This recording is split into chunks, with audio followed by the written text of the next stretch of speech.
नमस्कार, मैं आचार्य अनुपम जौली। कुंभ राशि वाले लोगों के लिए आगामी सप्ताह अर्थात 20 जुलाई से 26 जुलाई के बीच में ग्रहों का आपके जीवन पे प्रभाव और उसके समाधान के बारे में चर्चा करेंगे। शुरुआत चंद्रमा से करेंगे। चंद्रमा का सफर इस हफ्ते का कन्या राशि से लेके धनु राशि तक रहेगा और अगर हम इस सफर की बात करें आपके जीवन पे क्या प्रभाव डालेगा, सप्ताह के राशिफल में चंद्रमा बहुत इंपॉर्टेंट होता है क्योंकि ये तेजी से असर डालता है तो और ये हमारे मन पर असर डालता है। तो अगर पूरे राशिफल में अगर देखें तो चंद्रमा को ध्यान से सुन लीजिए करें तो चंद्रमा का जो पहला दिन है सप्ताह का बस वो थोड़ा सा चिंताजनक है। शेष सप्ताह आपके लाभकारी है क्योंकि सप्ताह के पहले दिन अर्थात 20 जुलाई से लेकर 21 जुलाई सुबह 7:55 बजे तक चंद्रमा आपकी राशि से अष्टम होगा। तो आप सप्ताह के पहले दिन कोई बड़ा निर्णय लेने से बचें, कोई महत्वपूर्ण कार्य करने से बचें। उसके बाद 6 सप्ताह आपके लिए लाभकारी है। नवम चंद्रमा आपकी राशि के अंदर कहीं ना कहीं कुछ आपके भाग्य में परिवर्तन वाला साबित होगा।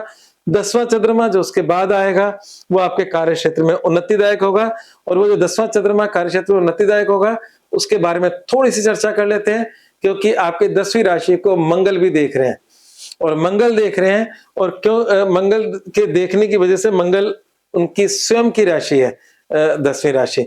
तो इस समय मंगल की कृपा आपके कार्य क्षेत्र में अच्छे से है और 10वां चंद्रमा कार्य क्षेत्र में लाभ देता है। हालांकि कुंभ राशि वाले लोगों के लिए चंद्रमा एक अच्छा ग्रह नहीं है पर गोचर का चंद्रमा के नियम थोड़े से अलग होते हैं।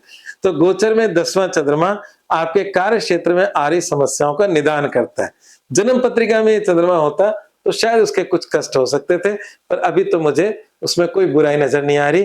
तो मंगल की दृष्टि का होना और 10वें से चंद्रमा का गुजरना आपके काम धंधे में पास्ट में अगर कोई समस्या चल रही थी तो उसका समाधान दे जाएगा ये।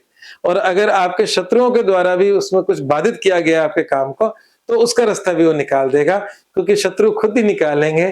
चंद्रमा आपके रोग ऋण रिपु का भी स्वामी है पर गोचर का चंद्रमा उसका रास्ता निकाल देगा और सप्ताहांत आपके लाभकारी साबित होने वाला है। फुलफिलमेंट डिजायर आपकी राशि से 11वीं राशि में से चंद्रमा गुजरेगा और 11वीं राशि जो है धनु राशि, अगर हम उसकी चर्चा करें तो 26 जुलाई सुबह 7:35 पे चंद्रमा आपकी धनु राशि में आ जाएगा। इसका आपका सप्ताहांत को भी बेहतर करेगा और अगले सप्ताह जब मैं आपके सामने आऊंगा तो सप्ताह की शुरुआत को भी बेहतर करेगा। तो सप्ताहांत अच्छा है तो इसका एंजॉय करें। बाकी ग्रहों की चर्चा कर लेते हैं वो आपके जीवन में क्या क्या प्रभाव डाल रहे हैं। तो अगर मैं कुंभ राशि वाले लोगों के लिए अगर स्वास्थ्य की बात करूं तो लंबे समय से आपकी राशि का जो स्वामी है वो आपकी राशि से द्वितीय राशि अर्थात विकास की राशि अर्थात आपकी वृद्धि की राशि है तो पॉजिटिव है। राहु लंबे समय से आपकी राशि में है और राहु मित्र है शनि का, इसमें कोई शक नहीं। तो राहु का राशि में बैठना आपको कहीं ना कहीं बुद्धिमत्ता दे रहा है। बुद्धिमत्ता का मतलब यह है कि चीजों को मैनेजमेंट की ताकत दे रहा है। राहु के अंदर इतना दिमाग है कि चीजों को मैनिपुलेट भी कर सकता है, मैनेज भी कर सकता है।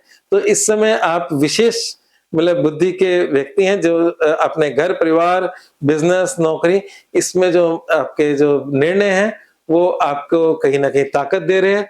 दूसरी बात यह है कि अगर हम बाकी किसी ग्रह की दृष्टि की बात करें तो सिर्फ शुक्र की दृष्टि है और ऐसा मान्यता है ज्योतिष के अंदर कि शनि की दोनों राशियों में, जिस शनि से लोग डरते हैं, जिस शनि को हम परेशानियों का कारण मानते हैं और जिसको सबसे अच्छा मानते हैं शुक्र जो आपकी लग्जरी का कारक होता है, भोगों का कारक होता है, इन शनि की राशियों में शुक्र सबसे अच्छा ग्रह माना जाता है और मित्र भी है। तो दोनों विपरीत प्रकृति के हैं परंतु अगर कुछ देने वाला कोई ग्रह होता है हो सकता है कि शुक्र किसी गुरु की राशि में ना दे पर कुंभ राशि में जरूर देता है और शुक्र की दृष्टि आपकी राशि पर है, कुंभ राशि पर इस समय है। तो इसका मतलब यह है कि कुछ ना कुछ क्रिएटिविटी, कुछ ना कुछ आपके जीवन के अंदर लग्जरी की बढ़ोतरी हो रही है इस हफ्ते इस शुक्र की दृष्टि की वजह से।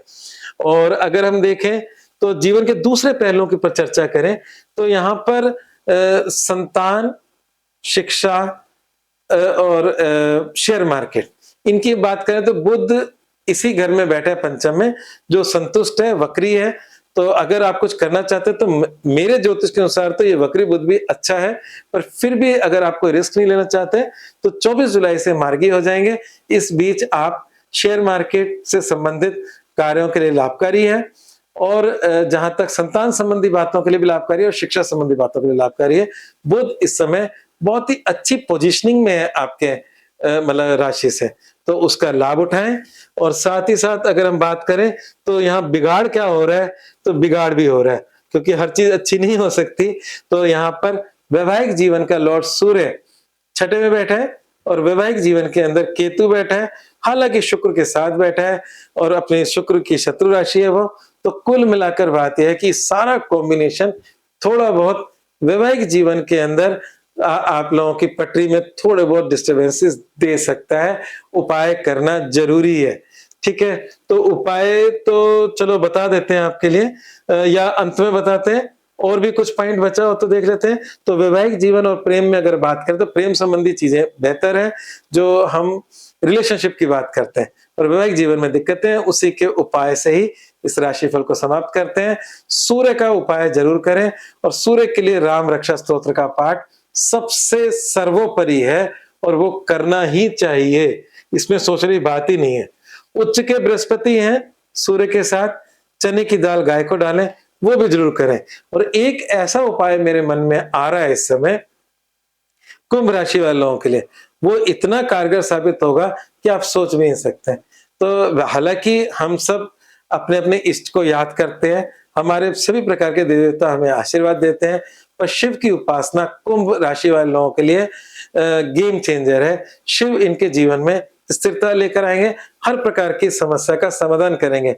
मेरा निजी अनुभव है कि शिव चंद्रमा के लिए भी अच्छे हैं, शिव सूर्य के लिए भी अच्छे हैं, शिव गुरु के मामले में भी अच्छे हैं। तो यहाँ पर जो पूरी गणित बन रही है और राहु केतु जो असुर है उसमें भी शिव अच्छे हैं। तो यहाँ पर जो जितनी भी कॉम्प्लिकेशंस बन रहे हैं आपकी राशि में, वहां शिव की उपासना, शिवलिंग पे जल चढ़ाना, शिव जी का मंत्र जाप करना, ओम नमः शिवाय का जाप करना। और अगर कोई भारी कष्ट हो तो रावण ने जो शिव जी की प्रेज में गाया था शिव तांडव स्तोत्र, उसका पाठ करने से आपकी बड़ी समस्याएं भी दूर हो सकती हैं।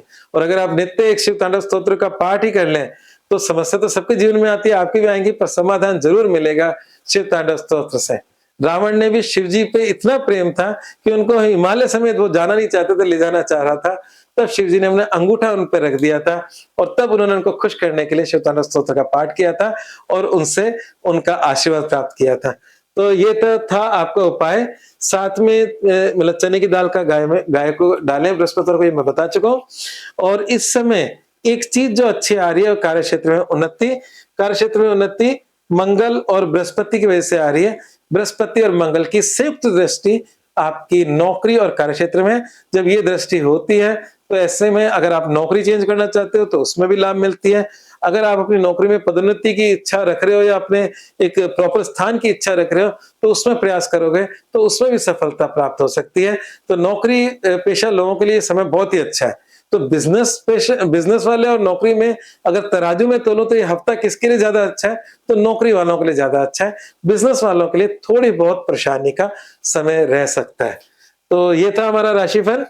तो आज बस हमें दे इजाजत, और मेरा राशिफल ऐसे सुनते रहें और मेरे चैनल को लाइक और सब्सक्राइब करते रहें। धन्यवाद।